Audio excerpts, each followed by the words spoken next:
Sinoć se bio i na utakmici Borac Olimpijakos, revanš susretu, rekao bih lijepoj atmosferi u Boriku. Borac nažalost nije uspio i sinoć smo izgubili. Generalno, tvoja ocjena onog što smo sinoć imali prilike da vidimo i ovogodišnjeg nastupa Borca u Evropi, koja evo nažalost je završena.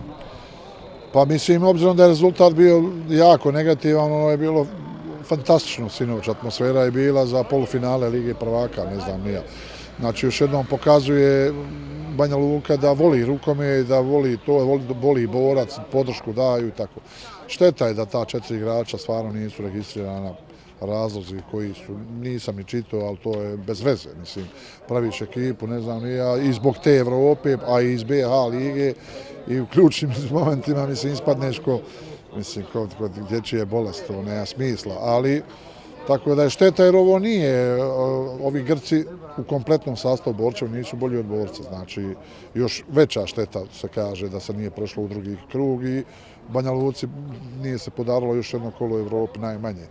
Tako da što tiče igre, dobro se, oni što su bili, to je mladež, tu ima par stvarno igrača koji smo mi čuli i jučer smo i po prvi put vidjeli, koji pokazuju tu školu Borčeva. Mikić radi, vidi se evidentno dobro, tako da oni se bore 150%, ali ne možeš ti, ljudi jači, iskusni, veći rosta, tako da ovo je sinoć bilo jako korektno, obzirom na onaj rezultat, a generalno dojam atmosfere i svega te je bilo vrhunski, tako da šteta da ispao Boraca, međutim sa ta 4 igrača sigurno će pretendirati, jer to su dobra 4 igrača, pretendirat će za prvaka i to moraju se boriti, a onda se vidi šta se dešava usput.